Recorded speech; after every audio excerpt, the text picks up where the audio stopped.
Everybody. Today we're going to talk about antibody response in snakes with void inclusion body disease. And we're going to get into depth more about the disease itself and what actually makes this thing tick. And the reason why I do these videos is to help people out who want to save their pet's life. Who want to get past all the naysaying and the haters and all the fear-mongering crap and actually want to deal with the problem. That's why I make these videos, so that you can do that. But you have to get a better understanding of how the virus actually operates. And this article is from 2019. And what they've done is they've broken down the antibodies that snakes produce in 3 different classes. And that would be IgY, IgM, and IgD, as in dad, just to avoid any. So when they talk about IgY and they talk about IgM and IgD, they're talking about the 3 antibodies that snakes naturally produce in their immune system to fight off viruses, pathogens, that sort of thing. And what they've done is they've taken Reptarenavirus, different strands of Reptarenavirus, and they categorize them into L segments in this article. They call them L segments.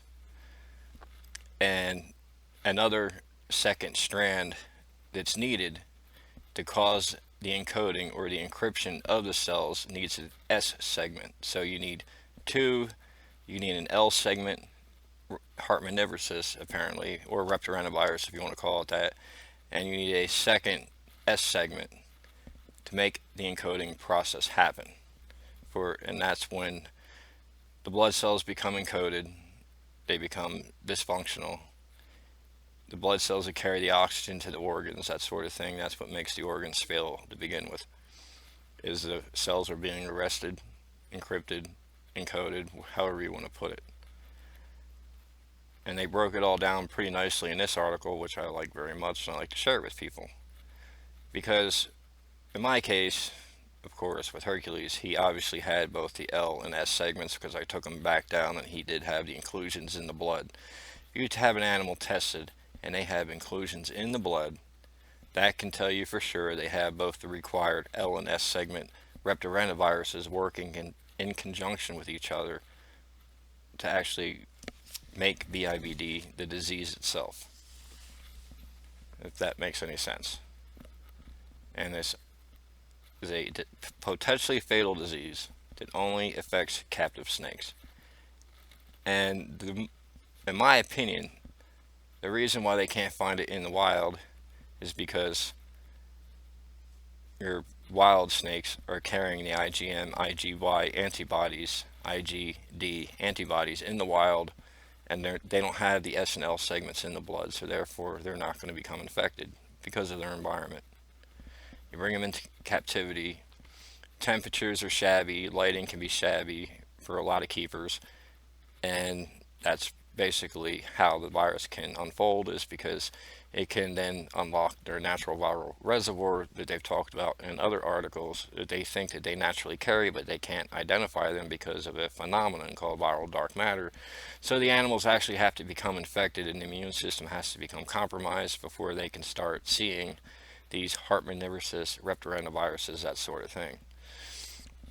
But here it goes on to talk about, and I'll post the article, well, the link to this article in the description of this video, so you can go over it for yourselves and come up with your own conclusions.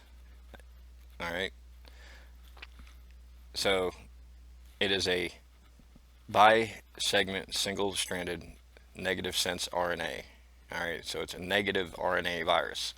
Retroviruses are RNA positive, so this is not even in the same class or category as the famous retrovirus that's commonly, even to this day, put on certain websites as a disinformation campaign. I would take it. Why they do that, I have no idea.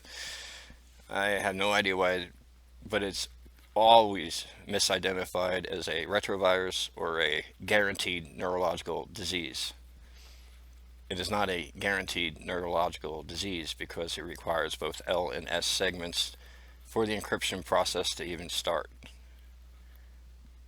And here they always compare it to Arena LCMV because it has the same strategy as Arena LCMV does in mammals. The only difference is the reptiles, it gets this L segment involved, and then that's where the encryption process takes place in reptiles and not mammals, which is pretty interesting, I thought.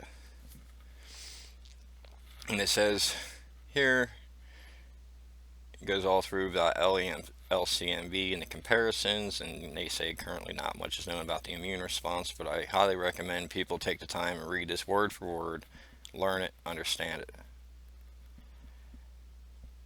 And it goes on to say how the adaptive immune response of both mammals and reptiles has a cell mediated and humoral component. Yes, I have to get to work here, but I figure this is important stuff, and I like to put things out that are important for people to read. It says reptiles produce LGs of 3 classes. All right, that's your antibodies of 3 classes: IgY, IgM, and IgD. It talks about the leopard gecko produces IgA, which is interesting.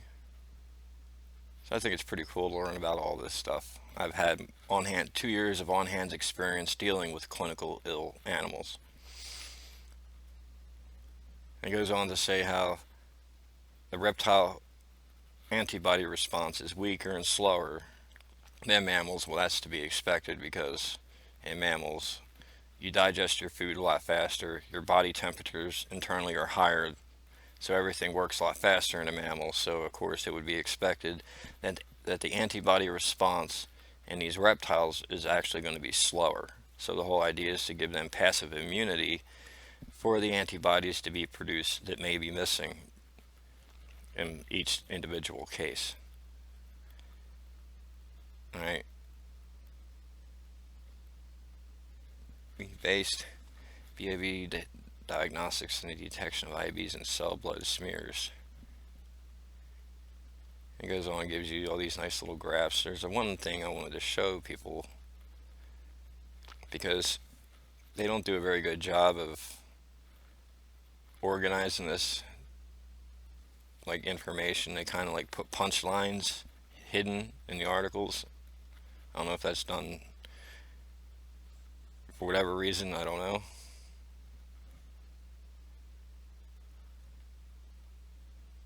And it's right here. Reptarenaviruses. Pay very close attention to this. These reptarenaviruses require both segments to make infectious particles. Okay, so remember, your infectious particles are L segments and S segments. And they have it all broken down to what each segment is. Each individual S segment is an individual reptarenavirus, and the L segments are different individual Reptarenaviruses. I would take it.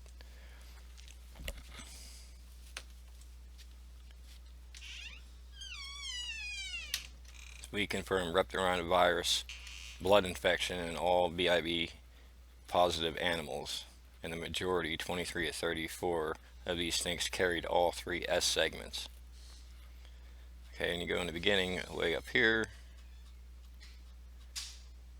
it tells you, where is it?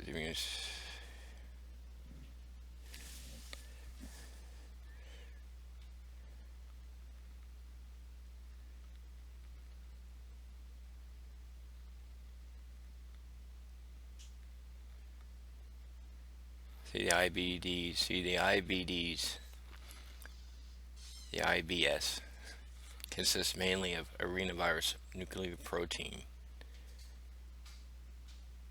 So they consist mainly of arenavirus nucleoprotein, and it's the same nuclear protein found in arena LCMV. That's why they keep comparing it to arena LCMV and not HIV in these abstracts. So, but it has a coding strategy. The small S segment encodes the nuclear protein, and while the matrix protein and the RNA-dependent RNA polymerase are encoded by the large L segment.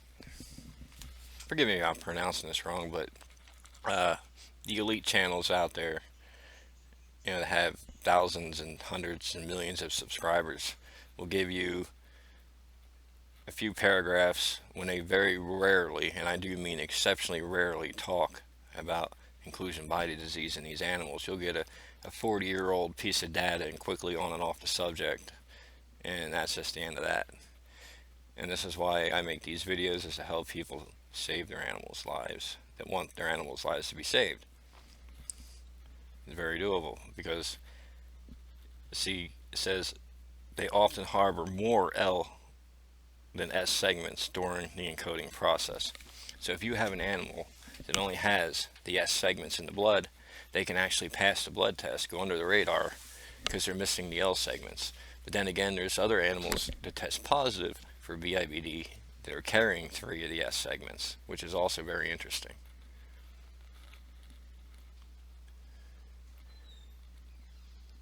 And that's why I used hydroxytyrosol to penetrate the cells, in my case, to eradicate the virus, because my hypothesis is that hydroxytyrosol will in fact penetrate those cells, will restore those infected cells back to normal operation in conjunction with the amino acids, fluoric acid, folate, that sort of thing. And I use the Alaska chaga to actually flush the S segments from the blood through the stools, the deactivated S and L segments. But yes, you can have a very healthy animal. We'll get down here to the part where they talk about the L and S segments here, because this is a very long, complex article that talks about it. But I do like how they have it categorized as L segments and S segments.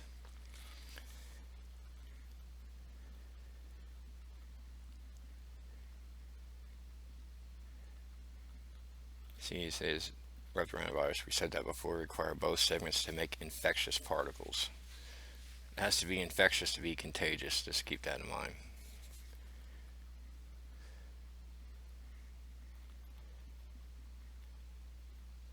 And the reason why they're doing these tests and seeing the antibody responses, they want to identify the exact S segment and L segment to the T, so then they can give you an accurate test, because there's a lot of animals going in that are testing positive, carrying the S segment part of the virus only, and the virus is never going to initiate. It's never going to initiate. So therefore, people are just euthanizing perfectly good animals, apparently. Because if you do a really good job on the feeding regimen, you can definitely eradicate these S segments from the blood, in my personal experience. Because I never would have had a recovery without antibodies being reproduced. See, this virus is supposed to keep the antibodies from being reproduced in the immune system. That's where it gets its so-called reputation of being immune suppressive.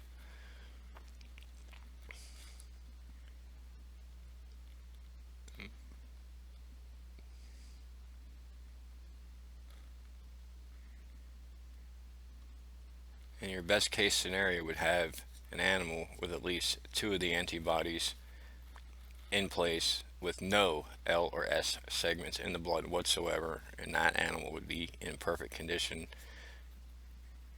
That's the most ideal situation you would want.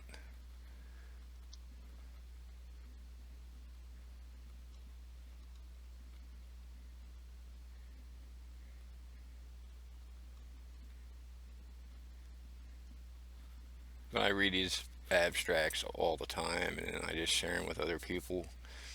It's all about awareness.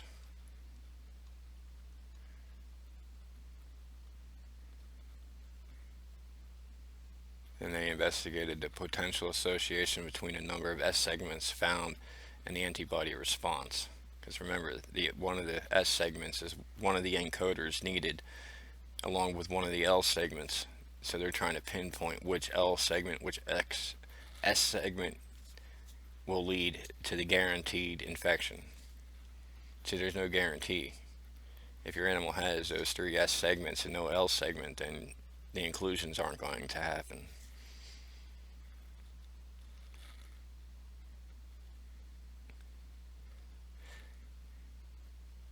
we investigated the potential association between a number of S segments found the antibody response of the 23 B IBD positive snakes in which all three viral S segments were detected.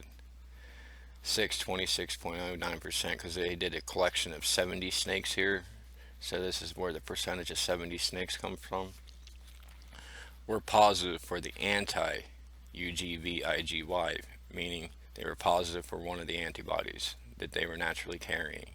So 6 of the snakes had this already IgY antibody in place. 14 for the IgM antibodies. 4 carried both. See, carried both IgY but the IgM antibodies. And 7 were negative for either antibodies, which that's not good.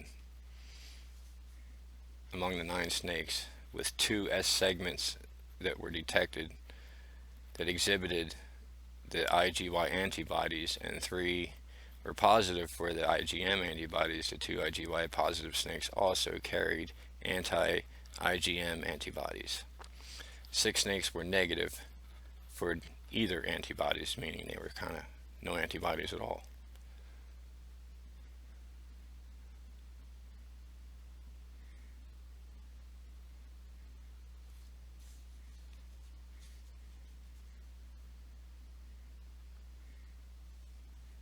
So this is what they mean by IgM positive. So all the snakes are testing, they're looking for these antibodies that they naturally are carrying. Of course, they're going to be low and inconsistent because of the feeding regimen, temperatures, and lighting, that sort of thing.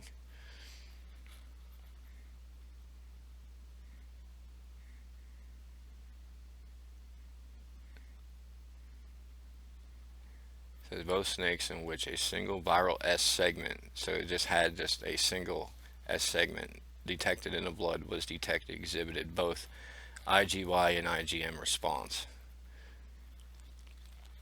So they had 2 snakes that had only had one segment, S segment in the blood, but they both had the IgY and IgM antibody responses in place.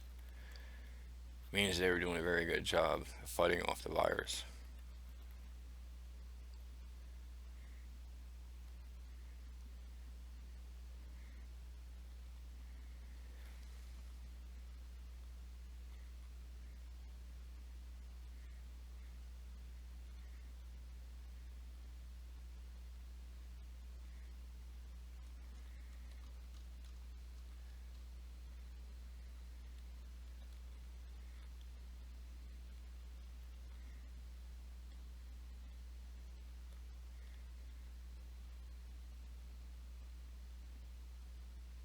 There's one I wanted to show you where it was BIBD negative, still carrying 3 of the S segments.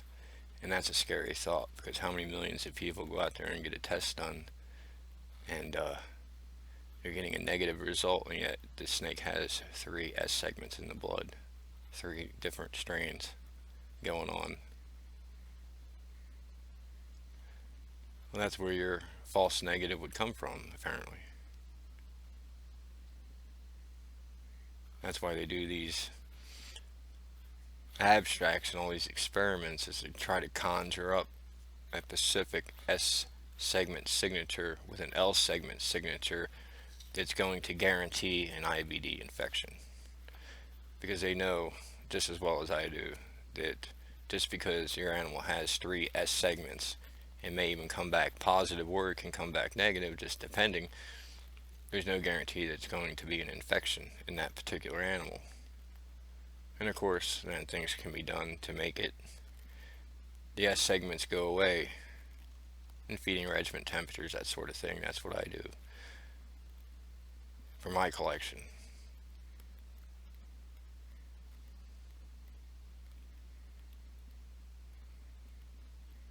They get into the age of the animals and that sort of thing.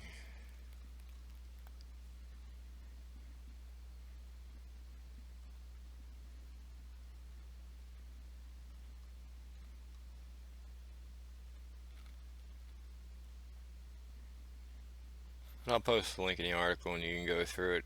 I have to get ready to go to work here.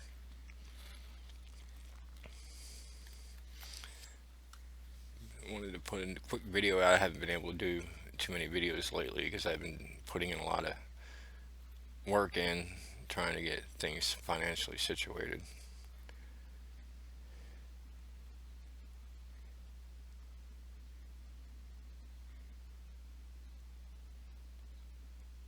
They even call it like the LCMV Reptarenavirus. See, that's what they call it. I mean, it's right here. However, like LCMV Reptarenaviruses, it's the same thing. That's what I've been saying forever.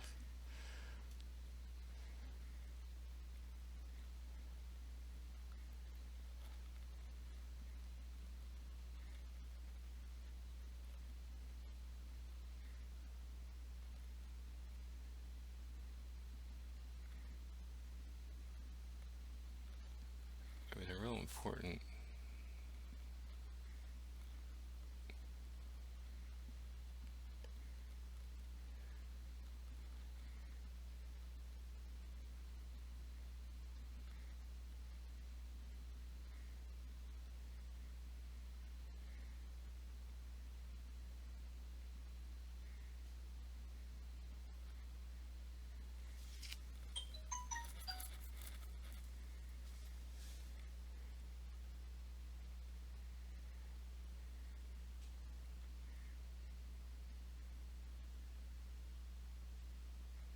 Here is, you really have to go through it because they admitted that it was been long believed that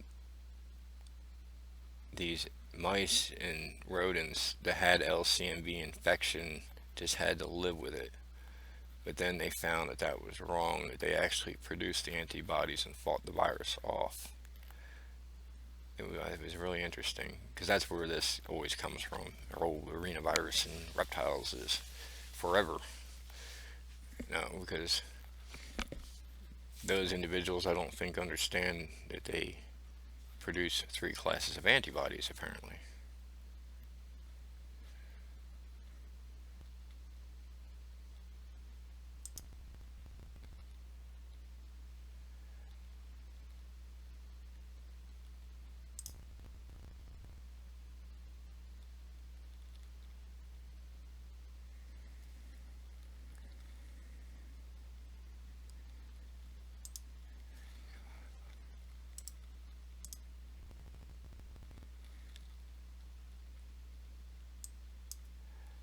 It's very concerning.